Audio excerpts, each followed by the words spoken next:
ये है आदि जगत गुरु शंकराचार्य जी की तपस्थली ज्योतिर्मठ, जहां पर आदि गुरु शंकराचार्य जी ने ज्योतिष पीठ की स्थापना की थी।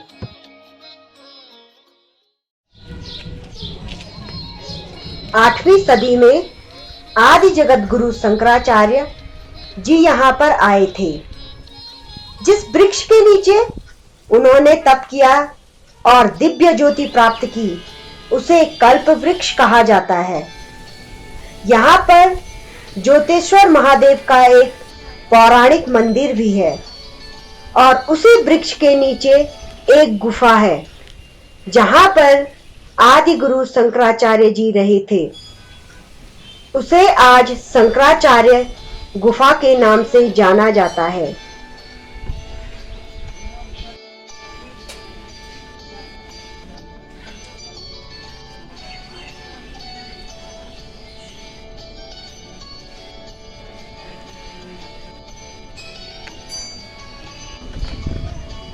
धर्म शास्त्रों की माने तो यह कल्प वृक्ष 2500 सालों से भी अधिक पुराना है। यह एक शहतूत प्रजाति का पेड़ है। इतना विशालकाय शहतूत का पेड़ शायद ही कहीं विश्व में देखने को मिले। इसी वृक्ष के नीचे आदि जगत गुरु शंकराचार्य जी ने बैठकर ज्ञान की दिव्य ज्योति प्राप्त की और सनातन धर्म का उद्धार किया। वर्तमान में इसी पेड़ के नीचे ज्योतेश्वर महादेव का मंदिर है। स्थानीय लोगों की इस मंदिर में अटूट आस्था है।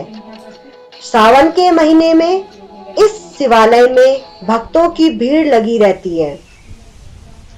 इस मंदिर में पूजा करने का अधिकार उनियाल जाति के ब्राह्मणों को है।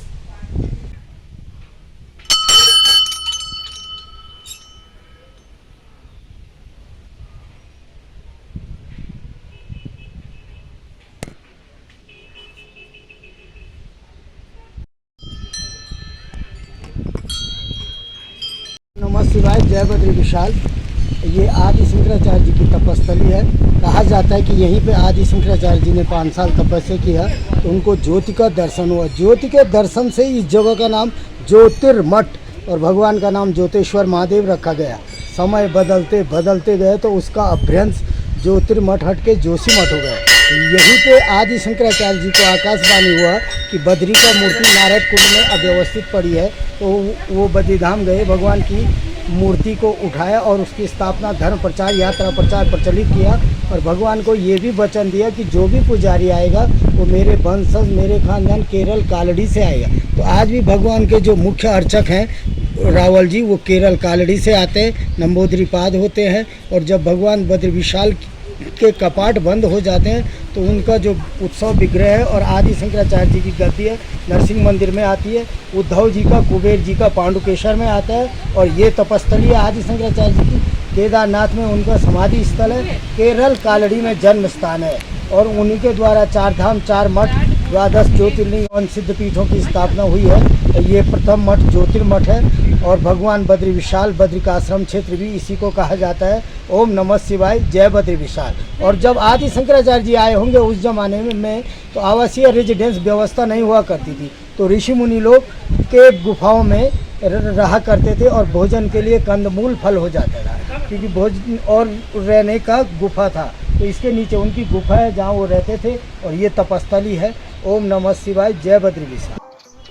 अब चलते हैं हम उस पवित्र गुफा के दर्शन करने, जहां आदि जगत गुरु शंकराचार्य कई वर्षों तक रहे थे और जहां बैठकर उन्होंने अनेक ग्रंथों की रचना की थी।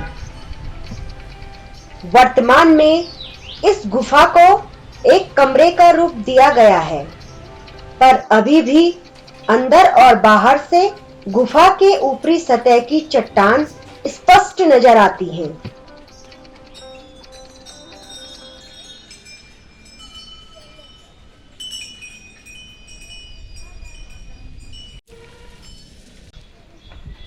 अमर कल्प वृक्ष के समीप ही ज्योतिर्मठ आश्रम भी है।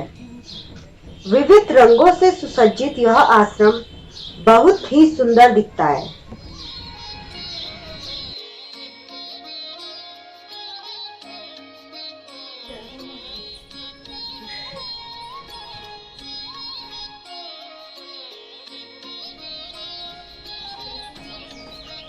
इस आश्रम में हर वक्त भक्तों का तांता लगा होता है, फिर भी यहाँ पर एक सुखद शांति की अनुभूति होती है।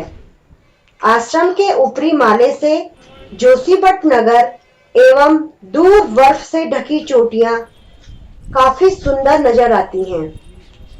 आश्रम के अंदर छोटे बड़े अनेक मंदिर हैं, जहां पर दर्शनार्थियों की भीड़ लगी होती है।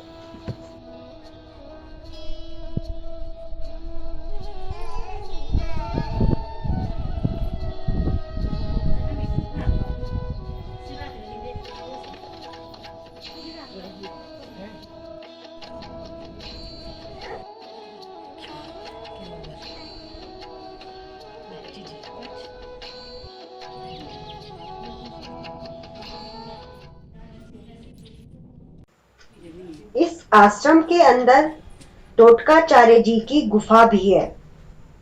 टोटकाचार्य जी आदि जगत गुरु शंकराचार्य जी के शिष्य थे।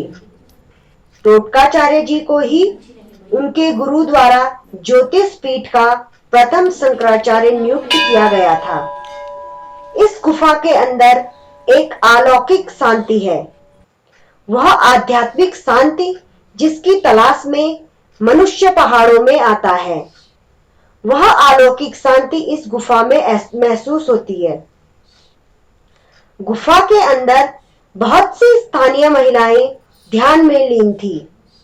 गृहस्थी के कार्यों से समय निकालकर इस गुफा में ध्यान लगाना इनकी अटूट भक्ति का परिचय देता है। दोस्तों, उम्मीद करती हूँ आपको आज का ब्लॉग पसंद आया होगा। पसंद आए तो लाइक शेयर एंड सब्सक्राइब करना बिल्कुल भी मत भूलिएगा और आदि गुरु शंकराचार्य जी के आशीर्वाद से आपकी संपूर्ण मनोकामनाएं पूर्ण हो। इसी के साथ आज का ब्लॉग एंड करती हूँ। जय बद्री विशाल दोस्तों, मिलती हूँ अगले ब्लॉग में।